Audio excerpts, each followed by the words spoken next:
तो हेलो दोस्तों, welcome to बना प्राइम। ये है द ग्रेट ईस्टर्न डेवलपर का एक और एपिसोड। ये 210वां एपिसोड है और जो कि इस सीरीज का फाइनल एपिसोड भी होने वाला है। इसके आगे इसके एक भी एपिसोड नहीं आएंगे। मुझे यकीन है इस सीरीज को एक शानदार एंडिंग मिलने वाली है। ये बहुत जबरदस्त सीरीज थी। अब तक जितने भी एपिसोड मैंने इसके एक्सप्लेन किया है और आप लोगों ने देखा है, मुझे यकीन है जिस तरीके से मैंने एक्सप्लेन करते हुए इसको एंजॉय किया है, आप लोगों को भी देखने में बहुत ज्यादा मजा आया होगा। और अब ये सीरीज का एक शानदार एंड होने वाला है। मुझे यकीन है ये एपिसोड काफी कमाल का होगा और सीरीज की एंडिंग काफी जबरदस्त तरीके से की गई होगी। तो पिछली कहानी के एंड तक हम देखा था लियोन फ्रंटेरा जेवियर के साथ मिलकर इस जगह के लिए निकल चुका है और वो यहाँ पहुंचने भी वाला है। फ्रंटेरा सिटी पहुंचने वाला है और यहाँ पर फ्रंटेरा सिटी के अंदर काफी खुशी का माहौल है। यहाँ पर अभी तक किसी को पता नहीं है कि लियोन फ्रंटेरा इस जगह पर आने वाला है, लेकिन हर समय यहाँ पर खुशी का माहौल ही रहता है। ये हर समय वैसे लियोन फ्रंटेरा को याद करते रहते हैं, लेकिन ये वो स्पेसिफिक टाइम है जब लियोन फ्रंटेरा इनको यहाँ से छोड़ के गया था। तो इस तारीख को ये एक स्पेशल फेस्टिवल को एंजॉय करते हैं इस याद में कि कभी न कभी वो वापस से इस जगह लौटने वाला है। इनका हीरो दोबारा से इनको मिलेगा।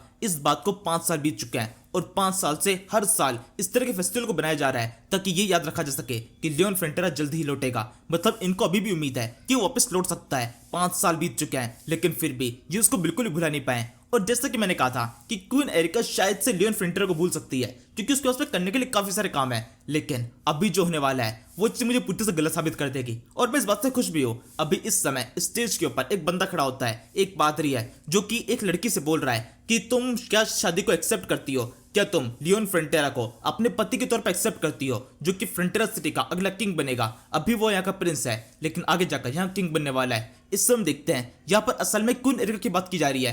क्वीन एरिका की लियोन फ्रंटेरा शादी होने वाली है। जितने लोग इसके मौजूद हैं वो सब के सब इस चीज को देख रहे होते हैं, क्वीन एरिका की तरफ देख रहे होते हैं। क्वीन एरिका पूरी बात को सुनती है और फिर एक्सेप्ट कर लेती है। हाँ बिल्कुल, मैं लियोन फ्रंटेरा को अपने हस्बैंड के तौर पर एक्सेप्ट करती हूँ। और अब इसके बाद में इस रिचुअल को आगे परफॉर्म किया जाता है। अब की बार लियोन फ्रंटेरा का नंबर है, उससे पूछा जाता है तो क्या तुम क्वीन एरिका को अपनी वाइफ के रूप में एक्सेप्ट करते हो। पूरी बातें बोली जाती है लेकिन एंड में लियोन फ्रंटेरा की तरफ से कुछ जवाब नहीं आता। पता चलता है वो इस जगह मौजूद नहीं है। असल में यहाँ पर केवल लियोन फ्रंटेरा का वेपन है वो फावड़ा, और क्वीन एरिका यहाँ पर उसी फावड़े शादी करने के लिए आई होती है। कुछ देर के लिए एकदम सन्नाटा इस जगह पर छा जाता है। सबके सब शायद उस फावड़े की तरफ देख रहे होते हैं इस उम्मीद में कि शायद से लियोन फ्रंटेरा इस जगह पर आ सकता है, लेकिन ऐसा कुछ भी नहीं होने वाला। कुछ सेकंड के बाद में कुछ लोग की आंखों में आंसू जाते हैं। ये मॉन्स्टर भी इस जगह पर दिखाई दे रहा होता है जो कि शायद से अपने दोस्तों को याद कर रहा है, लियोन फ्रंटेरा को याद कर रहा है। उस फावड़े को देखकर उसकी आंखों से आंसू बह रहे होते हैं। वो मॉन्स्टर्स भी इस जगह पर दिखाई दे रहे हैं। ये सारे वो मॉन्स्टर्स हैं जिनको देख के लोग समझते थे कि यार किसी को खा जाते हैं, बहुत ज्यादा खतरनाक किस्म के होते हैं, लेकिन ये भी लियोन फ्रंटेरा की एब्सेंस को इस जगह पर काफी ज्यादा फील कर रहे होते हैं। और अब इसके बाद में कुछ चीजें इस जगह पर रिवील होती है। असल में क्वीन एरिका हर साल इस जगह पर आती है। जिस समय फेस्टिवल बनाया जाता है क्वीन एरिका भी इस जगह पर आती है और इसी तरीके से उसकी शादी कराई जाती है। लेकिन ये शादी कभी भी पूरी नहीं हो पाती क्योंकि लियोन की तरफ से कुछ जवाब नहीं आता। और अब तक इस चीज को करते हुए 5 साल बीत चुके हैं और आगे भी कितने लंबे टाइम तक ये चीज की जाने वाली है इसके बारे में किसी को कुछ भी नहीं पता। बस क्वीन एरिका अपने जॉब का इंतजार कर रही होती है और आखिर के अंदर ये डिसाइड होता है कि जब तक उसको जॉब नहीं मिल जाता तब तक इस शादी को अधूरा माना जाएगा और फिर अगले साल दोबारा से ये सारी चीज परफॉर्म की जाएगी। और अब इसके बाद में क्वीन एरिका उस स्टेज से नीचे उतरने लगती है। उसका मन बहुत ज्यादा भारी सा हो रखा है। उसके लिए काफी ज्यादा मुश्किल रहा होगा 5 साल से हर साल इस जगह पर आकर इस तरह की चीज को परफॉर्म करना, लियोन फ्रंटेरा का इंतजार करना, उसकी तरफ से एक जॉब का इंतजार करना, लेकिन कहीं से कुछ जॉब नहीं आ रहा है। जब वो स्टेज से नीचे उतर रही होती है तो जल्दी से अपने लोगों से कहने लगती है चलो यहाँ से चलते हैं। शायद से वो इस समय आंसू को छुपाने की कोशिश कर रही है क्योंकि लियोन फ्रंटेरा ने इस बार भी सब कुछ जॉब नहीं दिया। 5 साल का इंतजार अभी और कितना लंबा होने वाला है उसके बारे में कुछ भी नहीं पता। इस समय लियोन के फादर उसको रोकने की कोशिश करते हैं कि कुछ टाइम हमारे साथ में यहाँ पर एंजॉय कीजिए, ये फेस्टिवल काफी कमाल का होने वाला है, लेकिन एरिका मना कर देती है। और अब इसके बाद में क्वीन एरिका में जाने लगती है। जाने से ठीक पहले आखिरी बार लियोन फ्रंटेरा को इस फावड़े को देखती है। फिर लियोन के फादर से कहती है जब अगली बार इस फेस्टिवल को दोबारा से बनाया जाएगा तो मैं दोबारा से इस जगह पर आऊंगी और ये सब कुछ परफॉर्म किया जाएगा। मुझे यकीन है अगली बार तक काफी कुछ बदल चुका होगा। तब भी कहीं से एक जोरदार आवाज आती है, कुछ चिल्ला के कहता है लेकिन ये आखिरी बार है जब इस फेस्टिवल को बनाया जा रहा है। सबके सब उस तरफ देखने लगते हैं कि ये कौन है जो किस जगह पर आ रहा है। असल में जेवियर की आवाज है। सबकी आंखों के अंदर एक अलग सी उम्मीद आ जाती है। जेवियर उस जगह पर आ रहा है और जेवियर के साथ में कोई और भी होता है। आंखें सबकी चमक रही है। ये असल में लियोन फ्रंटेरा है। असल में एक लड़का है जिसने लियोन फ्रंटेरा के जैसे कपड़े पहने हुए हैं। जेवियर के साथ में सब समझ जाते हैं यही लियोन फ्रंटेरा है। वो जितने लंबे टाइम से एक बंदे का इंतजार कर रहे थे, फाइनली वो इंतजार अब खत्म होने वाला है। इस समय सबके सब लियोन फ्रंटेरा की तरफ देख रहे होते हैं। उस लड़की की तरफ देख रहे हैं जो कि जेवियर के साथ में इस जगह पर आया है, लेकिन केवल एक लड़की है जो कि केवल जेवियर का इंतजार कर रही थी। वो जब जेवियर की तरफ देखती है तो केवल उसी को देखती रहती है। यह है सेलोरिया नमरान। ये काफी कमाल की लड़की है। अब तक जितनी बार भी ये स्क्रीन के ऊपर दिखाई थी काफी मजा आता है। ये इसका कैरेक्टर बहुत ज्यादा कमाल का है। ये जब लियोन फ्रंटेरा से पहली बार मिली थी बाकी जितनी भी लड़कियां थी वो सबके सब उसका मजाक बना रही थी उसकी शक्ल को लेकर, लेकिन ये इकलौती लड़की थी जिसने उसकी शक्ल को देखकर उसको मजाक नहीं बनाया बल्कि ठीक तरह से उससे बात की। वैसे इस लड़की का बिहेवियर ही नहीं, इसकी स्टोरी बहुत ज्यादा कमाल की है। इस स्टोरी के हिसाब से इस लड़की को अब तक मर जाना चाहिए था, लेकिन लियोन की वजह से ये लड़की अभी तक जिंदा है और जेवर के साथ में। इसको जेवर के साथ भी नहीं होना चाहिए था इस स्टोरी के हिसाब से, मतलब जहां पर ये जो सीन चल रहा है उसके हिसाब से इसकी शादी लियोन फ्रंटेरा से होने वाली थी, लेकिन लियोन ने तुरंत ही खुद को साइड में कर लिया और जेवर और इसका सीन बना। इसके बाद हम स्टोरी वापस लौटते हैं। जितने भी लोग इस जगह मौजूद हैं वो लगातार किम साओ की तरफ देख रहे हैं और किम साओ ने अपना सर झुका के रखा है। सबके दिमाग के अंदर केवल एक ही बात घूम रही होती है, क्या सच में यही लियोन फ्रंटेरा है? इसकी शक्ल तो बिल्कुल वैसी नहीं है, कि सच में ये वही हो सकता है? ये सारे सवाल उनके दिमाग में घूम रहे होते हैं। वो ये आपस में बातें भी करने लगते हैं। एरिका भी इन सारी बातों को सुन रही है, लेकिन वो उन सभी को इग्नोर करते हुए खुद ही लियोन फ्रंटेरा के पास में आती है। किम साओ की तरफ अपने हाथ को बढ़ाती है, उसके बाल छेड़ने लगती है। इस समय किम साओ के चेहरे के ऊपर एकदम अजीब सा एक्सप्रेशन होता है। वो समझ नहीं पाता किस तरह से चीज को एक्सप्रेस करे। वो एकदम शांति से थोड़ा शर्माया सा होता है और पीछे की तरफ हटने की कोशिश करता है, थोड़ा गर्दन घुमाने की कोशिश करता है। और इसके साथ में एरिका समझ आती है ये वही है। सबसे वो चिल्ला के कहती है ये है लियोन फ्रंटेरा और ये वापस लौट आया है। इसके बाद में वो किम साओ से कहती है मुझे यकीन था तुम जल्दी इस जगह पर आओगे, मैं काफी लंबे टाइम से तुम्हारा इंतजार कर रही थी। अब जाके हमारा इंतजार खत्म हो चुका है, तुम फाइनली इस जगह पर आ चुके हो। मुझे यकीन था तुम बस आते ही होगे। तभी किम साओ के चेहरे के ऊपर एक अलग सा जोश आता है। वो तुरंत अपने हाथ को ऊपर तक चिल्ला कहता है हाँ ये मैं हूँ लियोन फ्रंटेरा, तुम्हारा हीरो वापस लौट आया है। इस समय ये सीन बहुत ज्यादा कमाल का होता है। जैसे किम साओ ने चिल्लाया कि मैं हूं लियोन फ्रंटेरा, तुम्हारा हीरो दोबारा लौट आया है, इसी के साथ में सब जगह पर एकदम खुशी का माहौल हो जाता है। एकदम सन्नाटा था और एक सेकंड के अंदर सब लोग बहुत ज्यादा खुश जाते हैं। सबके चेहरे के ऊपर एक बड़ी स्माइल होती है, आंखों में आंसू जाते हैं। पीछे साइड में मोस्टर खड़ा होता है, वो मोस्टर भी बहुत ज्यादा खुश जाता है अपने मालिक लियोन फ्रंटेरा को इस जगह पे देखकर। आंखों से आंसू लगातार बहते जा रहे हैं। वैसे इस समय लियोन फ्रंटेरा जो कि चिल्ला रहा है उसको तुरंत ही एक स्क्रीन विंडो होती है जिसे देखकर वो चौंक जाता है। असल में इस टाइम पर स्क्रीन विंडो शो नहीं होनी चाहिए थी क्योंकि स्क्रीन विंडो कब की बंद हो चुकी है। उसने आखिर बार जब अपनी पावर का यूज किया था उसके बाद ही उसने सब कुछ खो दिया था। स्क्रीन विंडो उसे 5 साल के बाद दिखाई दी है और इसके ऊपर लिखा होता है तुम दोबारा से इस वर्ल्ड के अंदर लौट आए हो लियोन फ्रंटेरा, तुम्हारा दोबारा स्वागत है। इस पे आगे लिखा होता है इस वर्ल्ड के अंदर जब तुम नहीं थे तब जाके एहसास हुआ कि तुम्हारी कितनी जरूरत है। नियति के चक्कर को इसलिए बदला जा रहा है। अब नियति बिल्कुल वैसी होगी जिसे तुम चाहते हो। सब कुछ अब दोबारा से रीसेट होगा,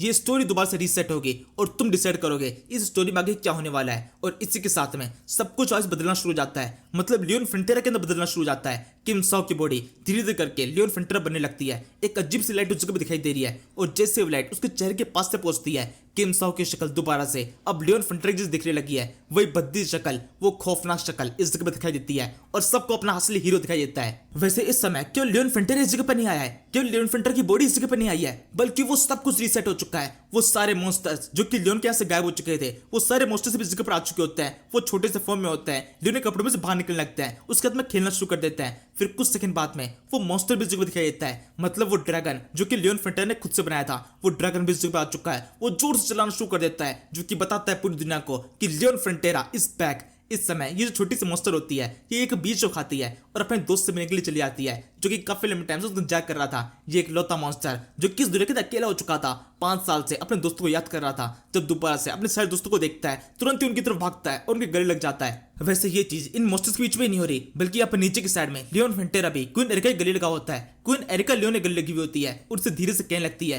तुमने काफी लंबा इंतजार कराया, लेकिन हमें पूरा यकीन था कि तुम जल्दी लौट के आओगे और हम तब तक तुम्हारा इंतजार करते रहते जब तक तुम लौट के नहीं आते। और आखिरकार हमारा इंतजार अब खत्म हो चुका है, तुम लौट आए हो, तुम दोबारा से हमारे बीच में हो। इस समय लियोन को बिल्कुल भी ऐसी उम्मीद नहीं थी कि ऐसा कुछ होने वाला है। क्वीन एरिका इस तरीके से उसके गले लग जाएगी, उसका दिल बहुत जोर धड़क रहा होता है और क्वीन एरिका इस धड़कन को सुन पा रही होती है। वो लियोन से कहने लगती है तुम्हारा दिल इतनी जोर से क्यों धड़क रहा है? इस पे लियोन कहता है कुछ भी नहीं कहता, बल्कि वो शांति से खड़ा रहता है। उसके पास कहने के लिए कुछ भी नहीं है, वो बस लगातार एरिका के गले लगा हुआ है। असल में एरिका के गले भी नहीं लगा हुआ, वो बस शांति से एकदम स्तंभ की तरह खड़ा हुआ है और एरिका उसकी चिपकी हुई है। इस समय लियोन बहुत शर्मा रहा होता है। इसके बाद में ये सीन 30 बार रिपीट होता है। जेवर इसमें बहुत ज्यादा खुश है, तभी वो इधर उधर देखने लगता है। उसकी नजर पड़ती है सिल्यूरियन नमरान के ऊपर जो कि भागते हुए उसके पास में आती है और उससे गले लग जाती है। सिल्यूरियन नमरान का इंतजार किसी भी तरीके से क्वीन एरिका के इंतजार से कम नहीं है। जिस तरीके से एरिका 5 साल से लियोन फ्रंटेरा के लौटने का इंतजार कर रही है, वैसे ही सिल्यूरिया 5 साल से जेवर के लौटने का इंतजार कर रही है। जेवर भी तब से इस जगह से गायब है, लेकिन बस यहाँ पर सिल्यूरिया के साथ दिक्कत यह है उसका जो हस्बैंड है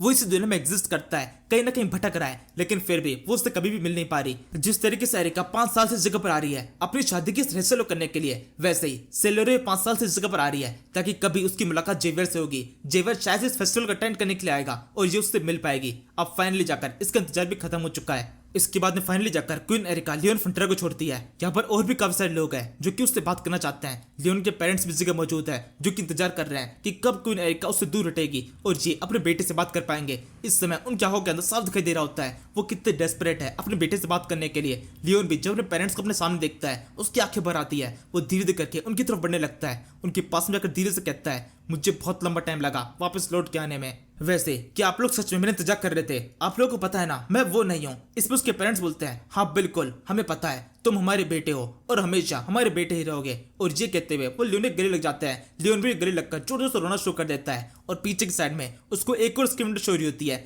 जिसके अंदर लियोन को अपने खुद के पेरेंट्स दिखाई दे रहे हैं जो कि लगातार उसको देख रहे होते हैं, उसको अपनी ब्लेसिंग्स दे रहे होते हैं। इस समय इस जगह का माहौल काफी शानदार होता है, सब लोग बहुत ज्यादा खुश है। तभी कबाब में हड्डी ये बंदा कूदते हुए आता है और लियोन से पूछने लगता है, लियोन फ्रंटेरा क्या तुम क्वीन एरिका की शादी करने के लिए तैयार हो? क्वीन एरिका और बाकी सब तुम्हारे जॉब का इंतजार कर रहे हैं, जल्दी से बताओ क्या तुम इसके लिए तैयार हो? इस समय लियोन एकदम चौंका हुआ होता है, उसको पता नहीं उसे क्या जवाब देना चाहिए। तभी क्वीन एरिका बीच में आती है, उससे कंफ्यूजन को दूर करने के लिए उससे कहती है, तुम्हें पता है ना अगर तुमने मना किया तो तुम्हारे साथ में क्या होने वाला है? मैं तुम्हारी गर्दन काट दूंगी। क्योंकि जो कोई भी एक बार क्वीन के साथ में क्वीन चैम्बर के अंदर एक बार सो जाता है तो उसको उससे शादी करनी ही होती है। उसके पास कोई दूसरा ऑप्शन नहीं बचता। तो या तो तुम मारे जाओगे या फिर तुम उससे शादी करोगे, मतलब तुम्हारे पास ऑप्शन नहीं है, जल्दी से हाँ बोलो। इसके बाद में लियोन एक सेकंड के लिए क्वीन एरिका की तरफ देखता है, तभी उसको एकदम से पकड़ लेता है और फिर शादी को एक्सेप्ट भी कर लेता है। वो चिल्ला कहता है, मैं लियोन फ्रंटेरा फ्रंटेरा सिटी का किंग क्वीन एरिका जो कि मैग्नेटो सिटी की क्वीन है उसको अपनी वाइफ के तौर पर एक्सेप्ट करता हूँ। लियोन के इतना कहने के साथ में इस दिन खुशी एकदम अल्ट्रा प्रो मैक्स हो जाती है। सब लोग जोर से चिल्लाना शुरू कर देते हैं, ड्रैगन्स आतिशबाजी शुरू कर देते हैं। कुछ लोग कुछ वेपन्स को लेकर इस जगह पर आए होते हैं। हवा के अंदर ब्लास्ट करना शुरू कर दिया गया है। आसमान के अंदर एक शानदार आतिशबाजी दिखाई दे रही होती है। सब लोग इससे बहुत ज्यादा खुश है।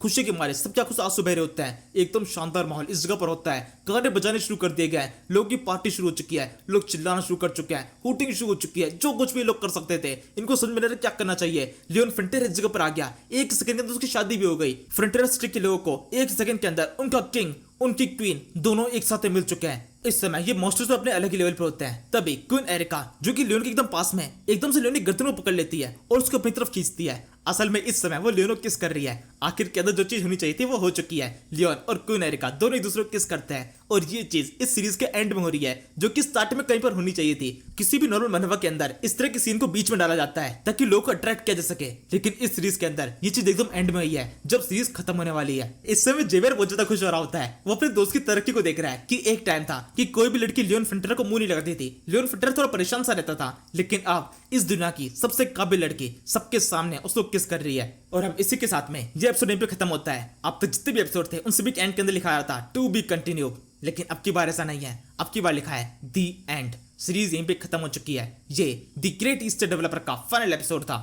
लेकिन इस एपिसोड को पूरी तरह से खत्म करने से पहले, इस सीरीज को खत्म करने से पहले एक चीज है जो कि अभी पेंडिंग है। हम एक सोल को देखते हैं जो कि एक टनल के अंदर ट्रेवल कर रही होती है। ये शायद से लूसीफर है, लेकिन नहीं, ये है लियोन फ्रंटेरा, ओरिजिनल लियोन फ्रंटेरा, उसकी सोल जो कि यहाँ पर ट्रेवल कर रही है। किम साओ ने इसकी मदद की थी रीइनकार्नेशन पोर्टल के अंदर जाने के लिए।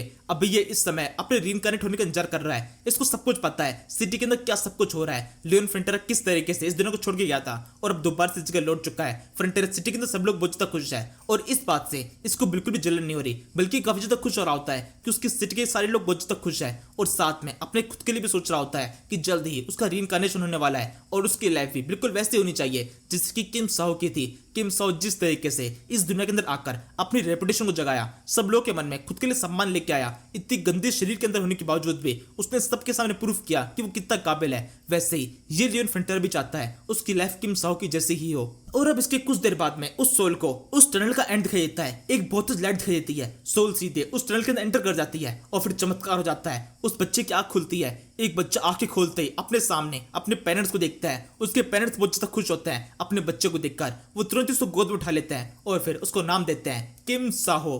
ओ भाई कमाल ही हो गया, समझ आया पर क्या हुआ। असल में यहाँ पर जो लियोन फ्रंटेरा है वो किम साओ बन चुका है। मतलब जो लियोन फ्रंटेरा वही किम साओ था।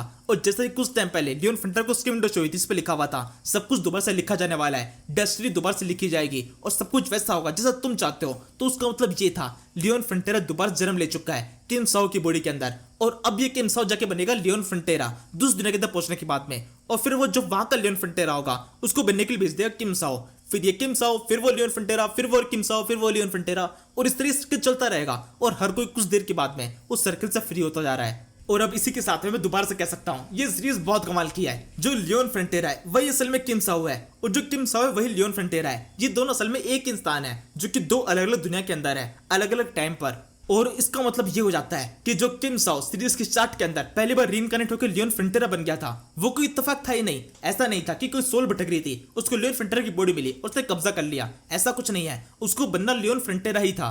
और अब इसी के साथ में ये बात भी कह सकता हूँ, ये सीरीज कब फिल्म में तो मुझे याद रहने वाली है। सिल्यूरियन अमरान, Queen Erica, Leon Frontera, Xavier. क्या कमाला करेक्टर था जेवियर। वैसे मैं यहाँ पर एम्बली का भी नाम लेता, लेकिन उसकी शादी हो चुकी है और उसने ऑर्क से शादी की है, बच्चा भी हो चुका है, तो उससे दूर रहो। इसके अलावा गर्ग, भाई गर्ग बहुत बढ़िया कैरेक्टर था। सीरीज के अंदर कोई स्पेशल पावर नहीं, बस अपने दिमाग से उसने खुद को ताकतवर भी बनाया, इतना ताकतवर कि ऑर्क से फाइट कर सके, खुद की टेक्नोलॉजी बिल्ड की। वो टेक्नोलॉजी कि लियोन फ्रंटेरा भी इस जगह पर नहीं ला सकता था। मिसाइल बना तो शायद उसको भी नहीं आता, लेकिन इसने बना ली। और इसके अलावा इसने खुद की रेस्पेक्ट खुद कमाई है, एकदम गरीब से कितने ऊंचे लेवल तक पहुंच गया ये बंदा भी बहुत कमाल का था। वैसे पता है इस एपिसोड को देखकर मैं एक और चीज कह सकता हूँ, इस सीरीज के अंदर जो साइड कैरेक्टर्स थे उनको अच्छी तरह दिखाया गया है। मतलब मैंने ऐसी बहुत सारी बनावा देखी है, बहुत सारी बनावा पढ़ी है, एक्सप्लेन भी किया है, जिनके अंदर ऐसा होता है कि जो मेन कैरेक्टर होता है उसके पीछे साइड कैरेक्टर एकदम दब से जाते हैं, वो दिखते ही नहीं है। साइड कैरेक्टर एकदम मतलब है ही नहीं, और जो मेन कैरेक्टर वही सब कुछ कर रहा है। लेकिन इसमें ऐसा नहीं है। जो साइड कैरेक्टर वो अपने आप में धीरे धीरे करके आगे आते हैं, वो डेवलप हो रहे हैं धीरे धीरे करके,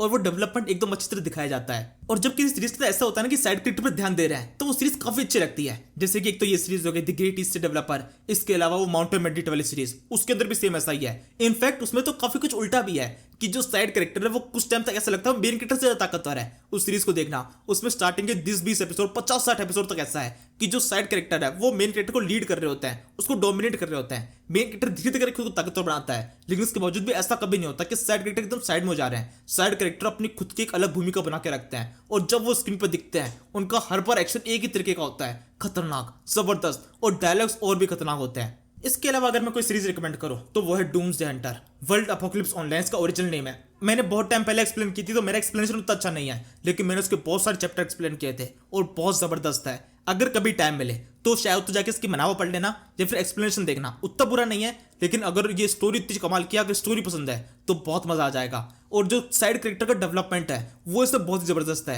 जैसे ये फिली, वो एक ज़ॉम्बी कैरेक्टर था, स्टार्टिंग में ज़ॉम्बी एक विलन, लेकिन धीरे धीरे करके वो एक हीरो बनता है। कैरेक्टर डेवलपमेंट काफी कमाल का था। इसके अलावा फ्लावर गॉडेस, बहुत ज्यादा ईगो था इस लड़की के अंदर, लेकिन बाद में एंड के अंदर इसका ईगो पूरी तरह टूट जाता है, लेकिन फिर भी अच्छे तरह से ईगो बना के रखती है। किसी से बात करते टाइम उसको बताती है कि तू कमजोर है, थोड़ा झुक के रह। इसके अलावा सिस्टम लेडी, इसमें सिस्टम लेडी बहुत अलग थी। बाकी सब के अंदर सिस्टम लेडी केवल मेन कैरेक्टर के पास में होती है, इसमें गवर्नमेंट एक कंट्रोल में थी। कुल मिला के इस सीरीज के लिए मैं ऐसा कह सकता हूँ इसमें सब कुछ है। अगर मतलब आपको कोई रोमांटिक सीरीज देखनी है तो वो इसमें मिल जाएगा, आपको देखना है कल्टिवेशन सीरीज पुराने टाइम का तो वो इसमें मिल जाएगा, कल्टिवेशन मॉडर्न टाइप का तो वो इसके अंदर मिल जाएगा। असल में जो मेन कैरेक्टर है उसके पास में एक स्पेशल तरह की बीमारी है, वो दोनों वर्ल्ड के ट्रैवल करता रहता है अपनी खुद की मर्जी से नहीं। वो खुद चाहेंगे, जो मतलब उसको जो पावर मिले उस पावर का इच्छा होती है कि उसको कब किस वर्ल्ड के अंदर जाना है। तो वो कल्टिवेशन वर्ल्ड में जाता है तो वहाँ पे पुराने टाइम की चीज़ है, और वो कभी कोई मॉडर्न वर्ल्ड में जाता है वहाँ पे मॉडर्न टाइप की चीज़ है और मॉडर्न तरह की पावर्स है। डिस्क्रिप्शन में या वीडियो के एंड के अंदर मैं आपको इन सभी की लिंक दे दूंगा, या फिर आप खुद से ढूंढ लेना, आसानी से मिल जाएगी। डूम्सडे हंटर और it start from A mountain, दोनों सीरीज का ये नाम है, आसानी से मिल जाएगी। काफी जबरदस्त सीरीज है। फिलहाल के लिए इस एपिसोड को खत्म कर देते हैं। Thank you for watching. तू मेरा बेटी तू है, अपनी बेटी तू है, समंदर सी दुनिया भावना में बह गया मैं।